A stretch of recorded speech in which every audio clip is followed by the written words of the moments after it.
Hello everyone, I am Gobu Natarajan working for Amazon, and today's topic is from demo to deployment, building, evaluating, and observing multimodal conversational agents.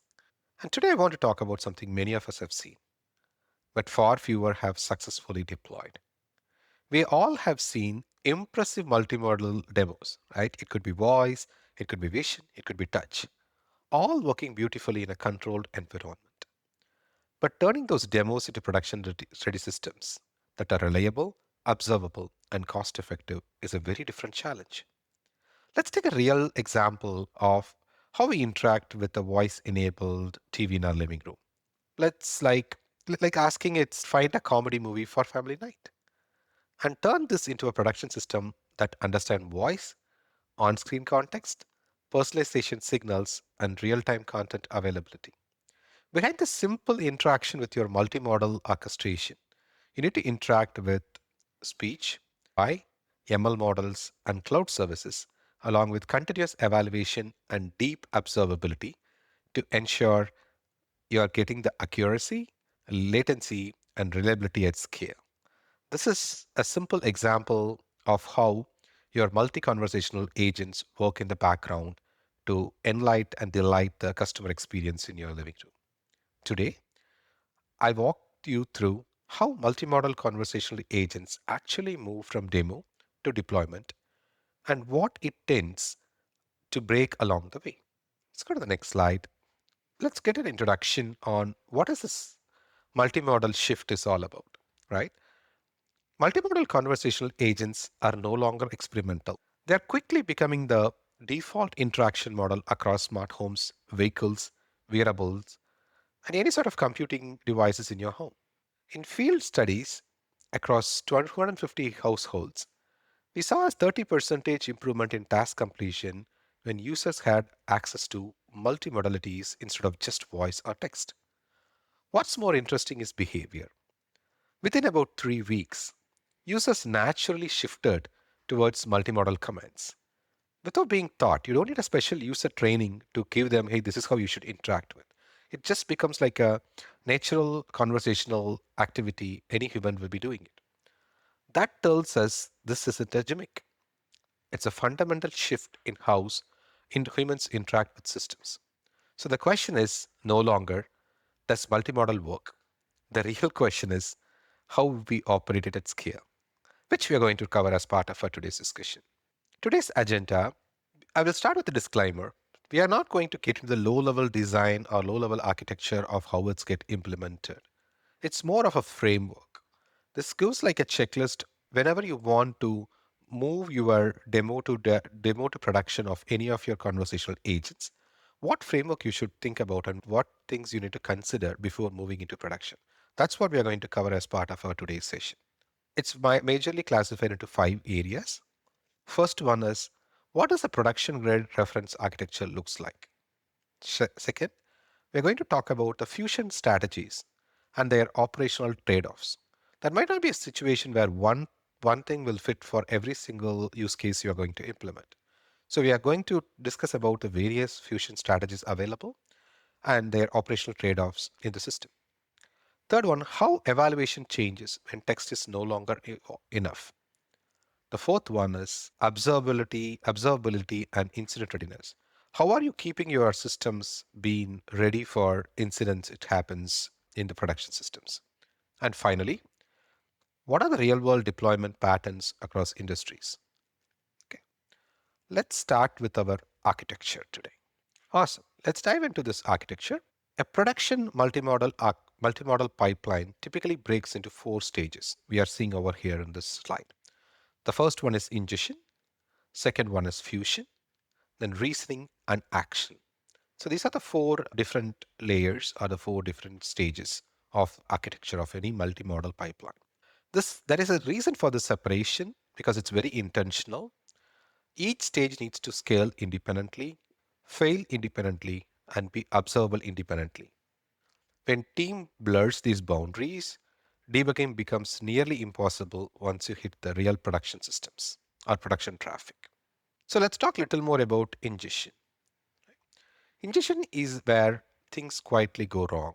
What it means is you have an audio, video, touch, or sensor. That's where actually it gets injected into your system, into our system. Suppose all this data arrive at different frequencies and latencies.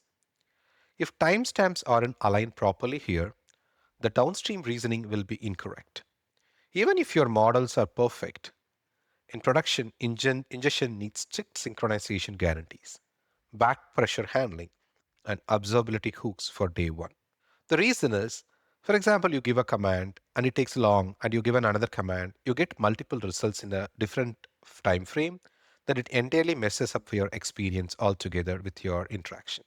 Right? That's why ingestion is very key, because every individual interaction will be received through different frequencies and latencies. So that's the very beginning of your architecture. What type of ingestion? How are you going to make sure your ingestion is tight? The next thing we are going to talk about is fusion. Fusion is where multimodal systems either shine or fall apart. This is where signals are combined and meaning starts to emerge. But fusion decisions have direct operational consequences. For example, latency, cost, resilience, and failure isolation. This brings us to fusion strategies. Let's talk about how a fusion strategies work and what are the different type of fusion strategies is there. So there are three major things we are going to discuss in today's presentation. One is early fusion, late fusion, and hybrid fusion. Let's talk through it. What does early fusion means by? So early fusion combines signals immediately. What it means is it fasts it's fast when inputs are perfectly synchronized, but it's expensive and brittle. One missing modality can disrupt the entire pipeline to get processed. The second one is late fusion. Late fusion process modalities independently and merges decisions later. This improves fault isolation and flexibility, but adds latency and often loses cross-model nuance. The third option is third strategy is about combination of both. Hybrid fusion. Most production systems end up with hybrid fusion, selectively combining signals based on context. It's more complex to build, but it balances costs, latency, and resilience, which makes it more practical choice at scale. So it's not like we will be able to, one thing will fit for every single need of our business need. Based on what you are trying to implement and based on your system you are trying to do, you can choose one among these fusion strategies which can fit for it, right? So when you are choosing the operational trade-offs, what are the things which is considered for operational trade-off, which we'll talk about it in the next slide. So when you are selecting the fusion strategies, what you need to trade off is teams should focus on five important factors. The first one is latency budgets. What is your budget? What is your real-time requirements for voice and video streams? Is it required that it has to be high performing and you cannot tolerate on any latencies? Or is it okay to have a little bit of latency? That decides your latency budget. Where GPUs and edge compute live, where you want to make sure your compute distribution between your cloud and devices. What you want to have it on device, what you want to have it on cloud. That has to be decided. Streaming versus batch workflows. Whether you want to stream on live or it can be processed on a batch workflows. Failure models and degradation paths. How do you want your failure models to be handled? It should be a graceful degradation when something fails, or how you want to handle your failure modules, right? Model modes. And cost controls. How are you going to utilize your data transfer costs, cross-region costs, and whatnot? So these are the five trade-offs you need to decide when you are going to design your strategies for Fusion. It could be everything if you put into the metrics what you can trade off. Accordingly, you can choose your strategy for your fusion methodology. Okay. In production, these constraints matters more than theoretical model accuracy is. Okay. Let's dive further on evaluation beyond text. Now let's talk about evaluation. What does evaluation mean by? Text only metrics completely fail for multimodal systems. You can't just rely only on text. You can't measure success by scores when the system is looking at the room, hearing a command, and touching a screen. Evaluation must reflect real user outcomes. That's why you have to maintain some sort of way to measure that, way to ensure that your system is beyond text. That's why task success rate. So end-to-end completion of user intents across modalities. You make sure that you have end-to-end completion of user intents to give a complete meaningful input and output as well. Grounding accuracy, correctness of object recognition and spatial reasoning, right? So we focus on the four key metrics. Multimodal metrics is that based on these four key areas. What is that? Task success rate. Did the user actually get what they wanted? End-to-end completion of user intents across modalities. That's what it means by. Did the user actually get what they wanted? Grounding accuracy, which means that did the system correctly identifies objects and spatial context? Does it got the right context? Is it really able to identify the objects? Next is modality agreement. Do voice, vision, and touch align? Does all of this line up in the way it is expected to be? The last is the temporal alignment. Our signals synchronized correctly over the time. That's what I mean by temporal alignment. These are the key metrics which will help us to evaluate, evaluate whether the system which we are designing are hardened enough and it's going to manage the production load. Okay, let's talk about observability. Without observability, multimodal systems become unmanageable. Failures are rarely obvious. A system might work, but with degraded accuracy, rising latency, or runaway GPU costs, it's very tough. Let's talk about individual tracing, individual way how we can observe the production system is actually working in the way it is expected to work. The first one is cross-model tracing. Cross-model tracing lets us follow a single user interaction across audio, video, and touch pipelines using correlation IDs. This is essential for diagnosing latency spikes, dropped signals, and subtle failures that only occur under the load. So it's very tough to replicate in a development instance or in a non-production instance because amount of load we are trying to test is mere impossible to create it in that environment, right? That's why this are going to help us track towards it. The next one is compute attribution. Oh, sorry, drift reduction. Second is compute attribution. Sorry, per modality, per modality compute attribution tells us where GPUs are actually being used. Many teams discover that one modality quietly consumes the majority of resources. Without this visibility, cost optimization is guesswork. The amount of infrastructure cost required for any agents is very high. So we have to be very frugal when we are developing the systems at scale. Last one is drift detection. Drift happens everywhere. Input distributions, user behavior, and model performance. Statistical monitoring helps catches the shifts early, but user experiences any failures. That's the use of drift detection. Let's get into safety. Production systems must assume failure. Like it's not possible that it cannot go through failure. We can have 100% accurate, 100% runtime on any of the production systems. So we must assume failure.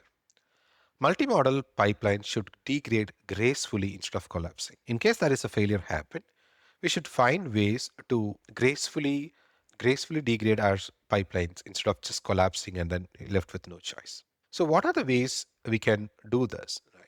Fallback and degradation.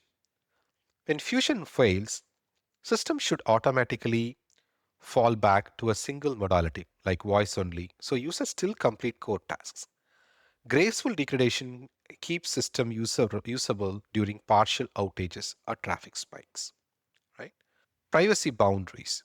Audio and video data requires strict privacy controls, encryptions, access boundaries, retention limits, and user contact consent.